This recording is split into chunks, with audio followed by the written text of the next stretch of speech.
Hello, welcome to another video on my channel. I'm actually making this video in a sudden flash of inspiration, or actually to procrastinate, because I study nuclear engineering and I have homework due tomorrow afternoon.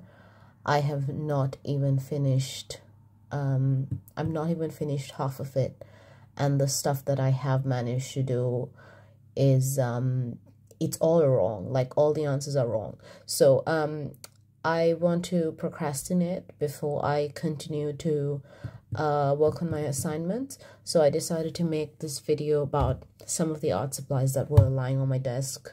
They were just eyeing me because I haven't got the chance to use them in a long time. But anyway, these are my completely unbiased recommendations for art supplies that are suitable for anybody at any level, and that are my personal favorites. These are art supplies that honestly are quite slept on. I've never seen anybody like talk about these because they haven't gone viral, and honestly thank God for that, because the minute something goes viral, it starts to become like difficult to acquire. And I would jump off a bridge if these became difficult to acquire for legal reasons, for YouTube reasons. That's a joke. Anyway, I'm gonna start off very simple. This is my favorite eraser ever. This is the most perfect eraser to ever eraser, right?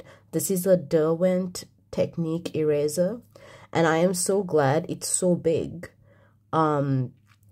because like I use this all the time.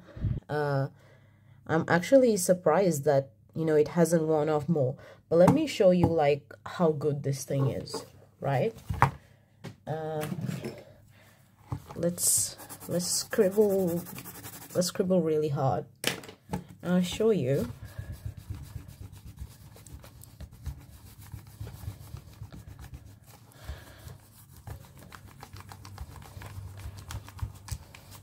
This is great. It's great because it's such a smooth, easy erase job. And look, it doesn't damage your paper. Maybe I scribbled a bit too hard this time. When I actually draw, I never scribble that hard with that much force. But trust me, this eraser is amazing, right? I got one of those like retractable Staedtler eraser things. Don't get this. This is shit, right? This is horrible. This is goated. Get this. Get this one if you really need to buy a new eraser. Don't get that. Those kneadable erasers that everybody glazes all the time. Personally, I cannot put in the work to maintain those because they are they get dirty really easily. So if you don't want the trouble of a kneadable eraser but you still want like a really smooth feel, get the Derwent Technique eraser. All right, that's item number one. Item number two are these my paw penline fine liners, right? They make these in like a lot of different sizes. I've actually got like 2 entire sets of these. I can't be asked finding them right now, but these are like dupes for the Sakura micron, and I kind of like them over the micron because I've tried the OG micron as well.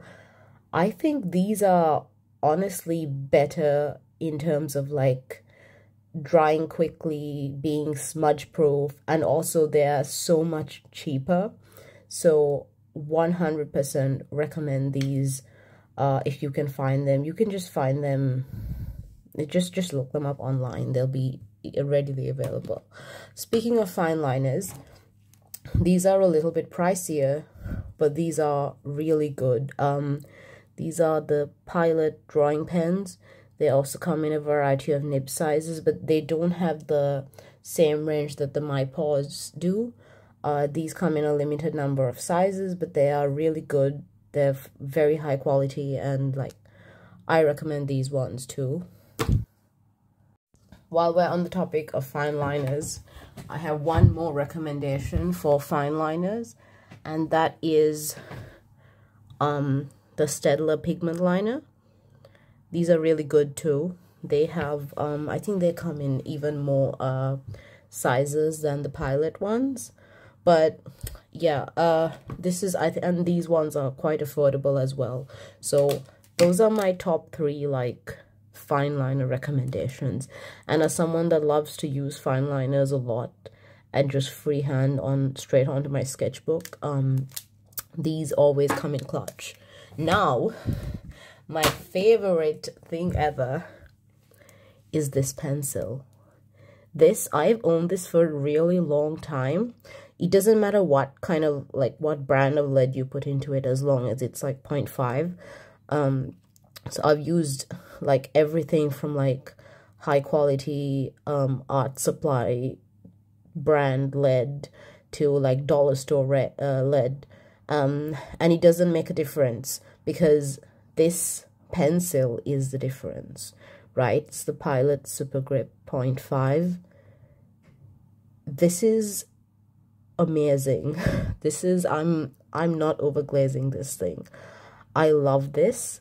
And if I lost this pen, I would be devastated. I would be devastated. I would immediately be looking to get a replacement as soon as possible, but I'm still emotionally attached to this one. I ran out of the eraser a really long time ago, because this is very old. And I think there are refills for the eraser, but honestly, I can't be asked. Like, I've got my eraser business sorted out already. Okay, now to more exciting art supplies.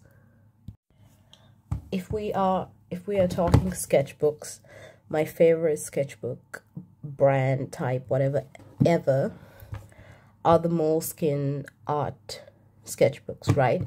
One thing about Moleskine, you have to know that I've seen people on the internet complain about this, where they just bought like a regular blank paged Moleskine notebook thinking it was a sketchbook, but that is not the case. If you're looking for a Moleskine sketchbook, you had to buy one of the sketchbooks from the art collection, Moleskine art collection, right? This is the medium-sized one. It's quite small. I think it's like A6 or something. I don't know. You can determine that by, yeah, you can use a pen for scale, right? It's quite small, it's quite compact, and you can easily fit this in a handbag or anything, which is great. This little charm came directly from like the Moleskine store in Covent Garden, but you can just get them online. Also, there are like Moleskine art watercolor sketchbooks, which I also recommend if you really like textured paper. I've heard people, like actual watercolor artists, like serious watercolor artists online, say that the Moleskine watercolor sketchbook isn't the best watercolor paper, because there's like better stuff on the market, and they're probably right, because I don't know shit about watercolor.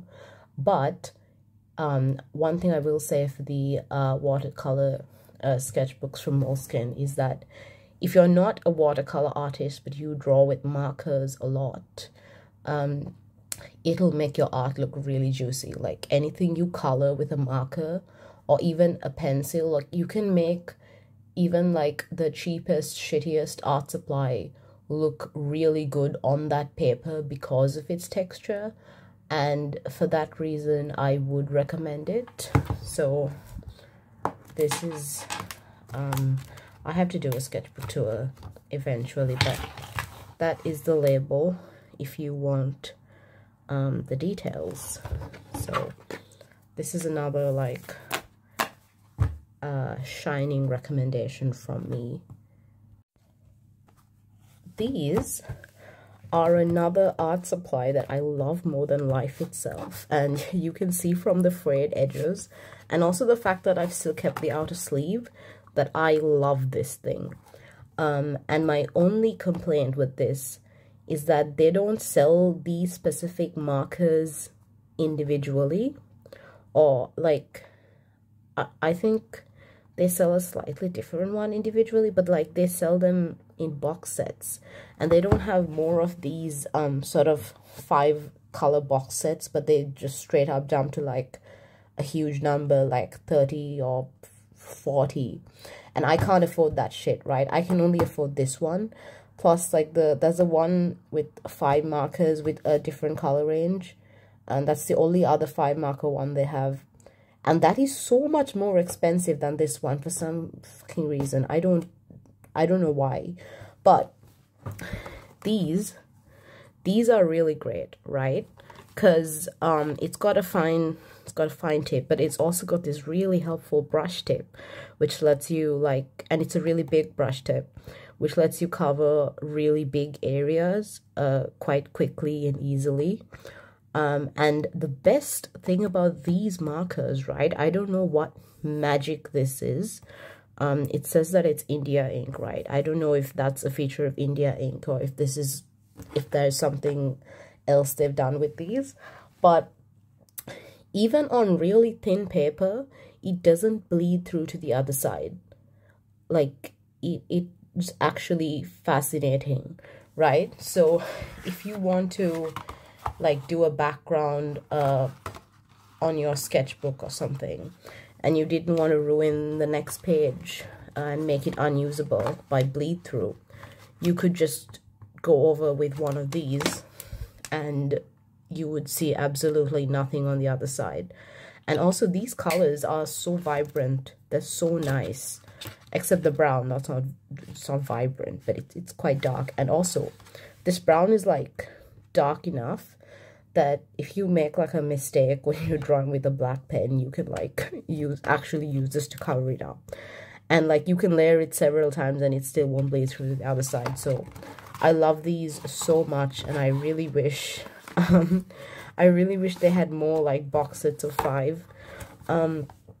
I correct myself, actually, I think they do sell these in individual markers, but they were like very expensive, and maybe that's why I've like selectively removed it from my memory, because I don't like thinking about things like the costs of art supplies.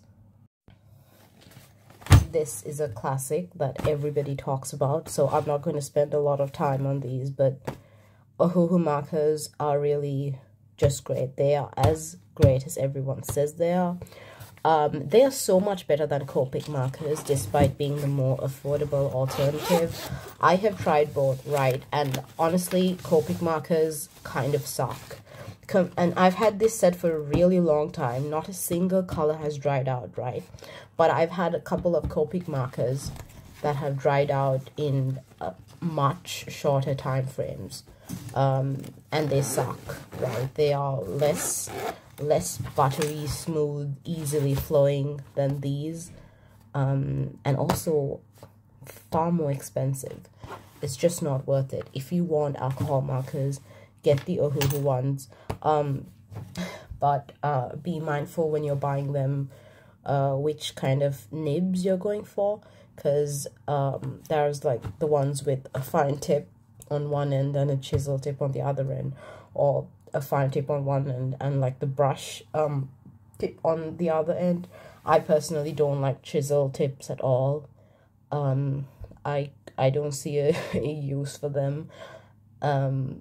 That's so special. It needs to be a whole different type of tip. That doesn't make any fucking sense, but you get what I mean. It's only for certain kinds of strokes, and if you don't do art that requires those kind of strokes, then you're much better off with a brush tip, in my opinion. Anyway, what do I know? And here we, oh, there's another Studler in there. This is my like sort of on the go art kit. It also includes that eraser and that pencil, by the way. These are also India ink, also Faber-Castell. These are also quite nice because they don't bleed through to the other side, but the tips are like much finer than those ones, so they don't cover as much area, but they are pretty good. They are pretty good. I think I got them from London Graphic Center. I was actually hunting for more of these and I couldn't find them in London Graphic Center, and I thought I'll settle for a different Faber-Castell marker made of India ink. Another art supply I cannot recommend enough are the Cotman watercolors from Winsor & Newton. Now, like I said, I'm not a watercolor person, so if you are a watercolor person and this is a really terrible recommendation, then feel free to lambast me in the comments. But I really like these. I like how portable they are, and it's great. Speaking of like viral popular art supplies, I would warn anybody before investing in one of those huge himi gouache sets. And I say this with deep regret and sorrow in my heart, because I think I spent like my first or like my second paycheck ever which was just from like part-time work, not a real job, if you're wondering why the paycheck is like concerningly low. I spent that paycheck on like one of those big pink sets of like himi gouache paints, the ones with the pots, right? And when I was buying them, they look really good. And also at that time, nobody had anything on the internet saying anything bad about it, right? Like, I didn't come across those videos. For some reason, I only started coming across those videos like after I'd already encountered my problems with them, right? But the one issue with the himi gouache that you will notice if you use enough of it that you start running out of color is that even though it is designed to be refillable, where you should be able to easily just buy a pot, a paint pot of or like a bottle of the color you want to replace, and easily just replace it and keep using the same main container, the primary containment vessel. That's the nuclear engineering coming in. Yeah, it's not that easy.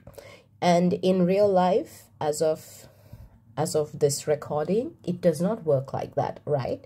Because for some reason, those pots and those refills only exist for a very limited number of colors, right? And by exist, I mean they do exist, like they do sell them in China, and I don't know where else, but they do.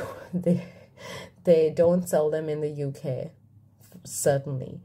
If you want to get them to the UK, you'll have to buy it off, like, you can't directly buy it from the Himi website. You have to buy it from like a third-party seller, like on AliExpress or something. And each pot is really expensive. They don't have all the colors. You'll have to pay an exorbitant amount of money, even to replace like just one pot. Let's say you're putting like a lot of them together to save on delivery costs. That delivery cost is going to be like fucking expensive, right? It's just not worth the hassle. You are much better off getting like a tube set of gouache, right? And I'll again get into why a tube set is better than this potted set business.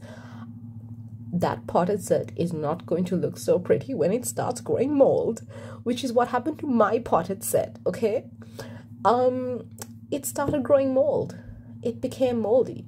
And again, during this point in time when I owned it, I didn't come across any videos of people showing you how to take care of this kind of palette, right? I thought as long as you just like made sure it was dry before you close the lid and close the lid properly, it would be fine. It didn't occur to me that bacteria could still get in because you did hydrate those paints, and then put them in a damp environment, or very suitable for growing mold. It didn't occur to me that mold could grow, right? An entire I think 2/3 of my palette got wiped out. Yeah, by mold, right? And if there's even a little bit of mold on like one thing, on one pot, you get rid of the whole pot, because that's how mold works. It's the same thing with moldy bread, right? Mold grows spores. Just seeing a little bit at the surface doesn't mean that that's all the mold there is. There's already a lot of fucking mold in there. So I had to throw away all of them to save the few colors that were still left, which which really sucked. If you are still going to get a jelly gouache set, which by the way, now they've got the same paints in tubes, which I'm pretty sure they didn't have that at the time I bought them, which is so unfair. But they've got the same paints in tubes now. You could just get them in tube form and your paints will not grow mold. But if you still want to go ahead and get the jelly gouache thing, I recommend, do not spray your palette directly with water.